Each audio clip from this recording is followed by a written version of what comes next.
ఈ ఉదయమున నీవు ఎవ్వరినీ కలుసుకొనక ముందు ప్రభువును కలుసుకో. నీవు ఎవ్వరినీ చూడకముందు ప్రభువును చూడు. నీవు ఎవ్వరితో మాట్లాడకముందు ప్రభువుతో మాట్లాడు. నీవు దేనిని వెదకకముందు ఆయన రాజ్యమును నీతిని వెదకు.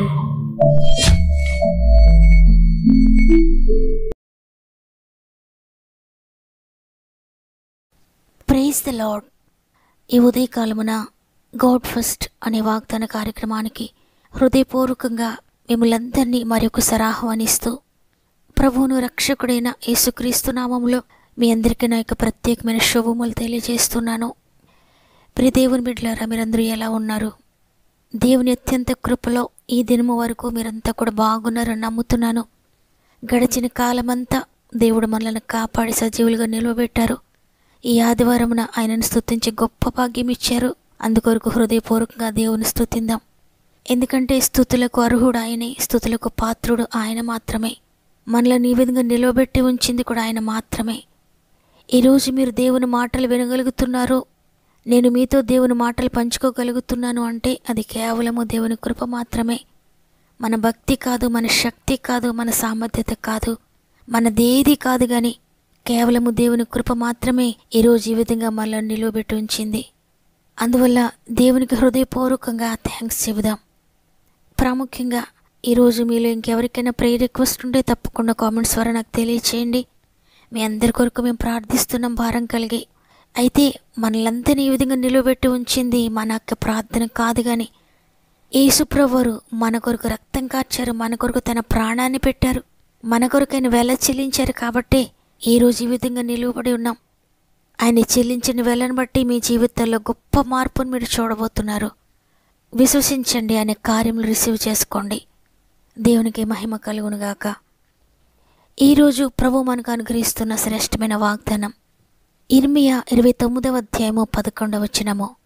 నేను మిమ్మును గూర్చి ఉద్దేశించిన సంగతులను నేను ఎరుగుదును.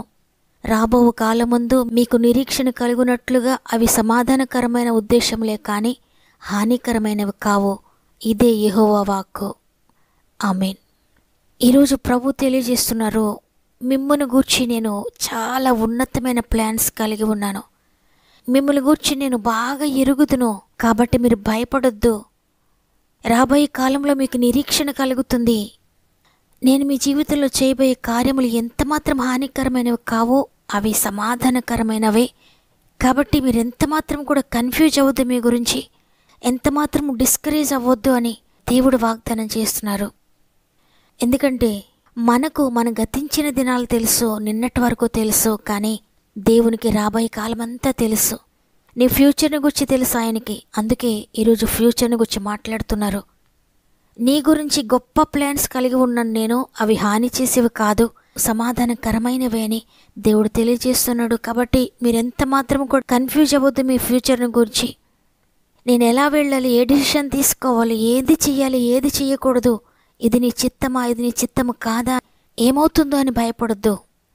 ఇంతవరకు గడిచిన కాలమంతా ఒకవేళ మీ డోర్స్ అన్నీ మూయబడిన పరిస్థితుల్లో కష్టముతోనే, వ్యాధితోనే, ఆర్థిక బంధకాలతోనే, అనారోగ్యాలతోనే, దుఃఖంతోనే గడిచిపోయాయేమో.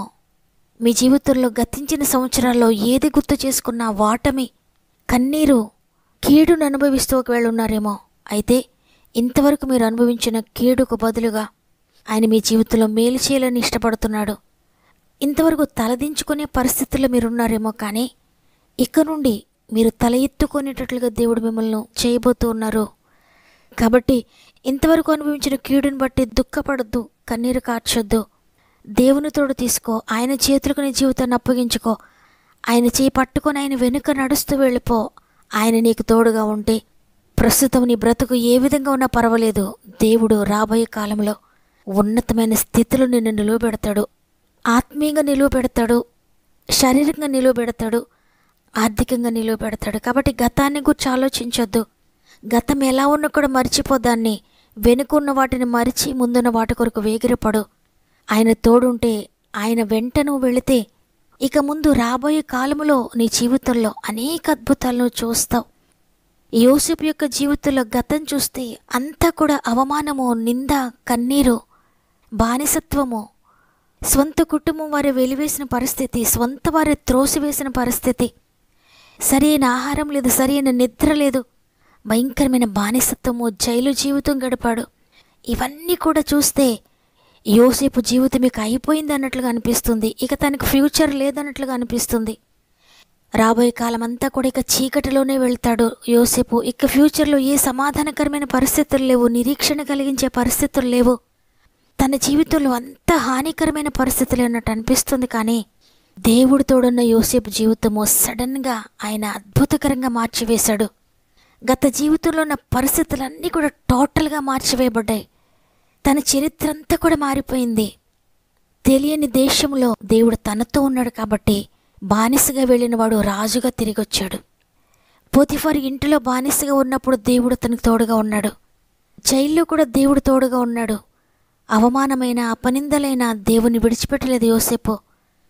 భయంకరమైన పాపం విషయంలో శోధించబడిన, పాపము వెంటాడినా కూడా దేవుణ్ణి వెంబడించాడు. కానీ ఏ శోధనకు లోనవలేదు, ఏ శోధనలో కూడా పడిపోలేదు. దేవుని కొరకు అగ్నిలా నిలువబడిపోయాడు. యోసేపు దేవుని చేయి విడిచిపెట్టలేదు, ఎంత కష్టం వచ్చినా, ఎంత కన్నీరు వచ్చినా కూడా.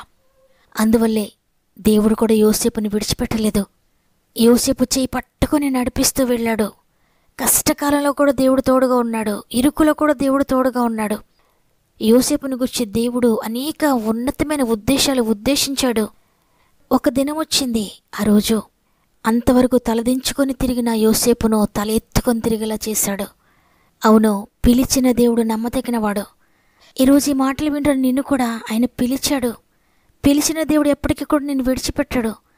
మనుషులు నీ జీవితాన్ని కూల్చివేయాలని నీకెన్ని ఆటంకాలు కలిగించిన నీ కొరకు ఆయన అనేక మార్గములు తెరవబోతున్నాడు, అనేక ద్వారములు తెరవబోతున్నాడు. ఎందుకంటే ఆయన నమ్మదగినవాడు. నిన్ను పిలిచి నిన్ను మధ్యలో విడిచిపెట్టి వెళ్ళిపోడు, కానీ చివరి వరకు నీకు తోడుగా ఉండి నిన్ను నడిపిస్తాడు. ఈరోజు నీవు నమ్మినట్లయితే ఆనాడు యోసేపును నడిపించిన దేవుడే నిన్ను కూడా నడిపించబోతున్నాడు. అయితే నీవు చేయాల్సింది, ఒక చిన్న బిడ్డ తన తండ్రి చేపట్టుకొని నడిచినట్లుగా ఆయన చెయ్యి పట్టుకొని ఆయన వెనుక నువ్వు నడవడమే. ఆ విధంగా నడిస్తే రాబోయే కాలంలో, ఫ్యూచర్లో, నీ జీవితంలో గొప్ప మార్పును దేవుడు తీసుకురాబోతున్నాడు. అద్భుత కార్యములు నీ జీవితంలో ఆయన చేయబోతున్నాడు. మనుషులు మూసిన తలుపులు కొన్నైనను నాకై నీవు తెరచినవి అనేకములు. మనుషులు మూసిన తలుపులు కొన్నైనను నాకై నీవు తెరచినవి అనేకములు. మనోవేదనతో నిన్ను విడిచి పరుగెత్తినను నన్ను వెంటాడి నీ సేవను చేసితివి. నా ఆధారమా, నా దైవమా, పిలిచిన ఈ పిలుపునకు కారణమా. నా ఆధారమా, నా దైవమా, పిలిచిన ఈ పిలుపునకు కారణమా. నీ పిలుపు వలన నేను నశించిపోలేదు, నీ ప్రేమ ఎన్నడూ నన్ను విడువలేదు. నీ కృప కాచుట వలన జీవిస్తున్నాను, నీ ప్రేమకు సాటి లేదు. పిలిచిన నీవు నిజమైన వాడవు, నన్ను హెచ్చించి ఆలోచన గలవాడవు. ఏదేమైనను కొనసాగించితివి, నీపై ఆధారపడుటకు అర్హుడవు. నిన్ను నమ్మెదను, వెంబడింతును, చిరకాలము నిన్నే సేవింతును. నిన్ను నమ్మెదను, వెంబడింతును, చిరకాలము నిన్నే సేవింతును. నీ పిలుపు వలన నేను నశించిపోలేదు, నీ ప్రేమ ఎన్నడూ నన్ను విడువాలేదు నీ కృప కాచుట వలన జీవిస్తున్నాను, నీ ప్రేమకు సాటి లేదు. నీ కృప కాచుట వలన జీవిస్తున్నాను, నీ ప్రేమకు సాటి లేదు, నీ ప్రేమకు సాటి లేదు. వాగ్దాన్ని నమ్ముతున్నానన్న వారందరూ నాతో మోకరిస్తారా? ప్రార్థన చేద్దాం. ప్రేమగల తండ్రి, నీకు వందనాలు. గతించిన వారమంతా మాకు తోడుగా ఉండి మమ్మల్ని నడిపించారు. మరి యొక్క ఆదివారం మాకు అనుగ్రహించి నేను స్తుతించే గొప్పతనాన్ని మాకు అనుగ్రహించారు తండ్రి, నీకు వందనాలు. ఈ వారమంతా కూడా మా ఆత్మీయ కుటుంబంలో ప్రతి ఒక్కరికి తోడుగా ఉండండి. ఈరోజు వాగ్దానం ఇచ్చారు. నేను మిమ్మల్ని గురించి గొప్ప సంగతులు ఉద్దేశిస్తున్నాను. మీ ఫ్యూచర్ని నేను ఎంతో చక్కగా తీర్చిదిద్దబోతున్నాను, భయపడొద్దని సెలవిచ్చారయ్యా. అవునయ్యా, నీకు అసాధ్యమైంది ఏదీ లేదు.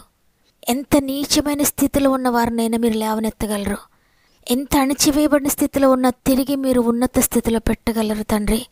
యోసేపును అందరూ త్రోసివేసినా మీరు త్రోసివేయలేదు, ఉన్నత స్థితిలో నిలబెట్టారు తండ్రి.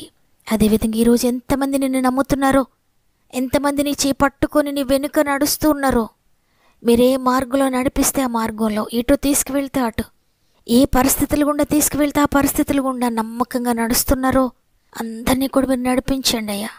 రాబోయే కాలంలో వారి జీవితంలో కూడా సమాధానకరమైన పరిస్థితులు గుండా మీరు నడిపిస్తున్నందుకు నీకు వందనాలు చెల్లిస్తున్నాను. నమ్మిన వారందరి జీవితాలు ఈ వాగ్దానం నెరవేరుస్తున్నందుకు వందనాలు.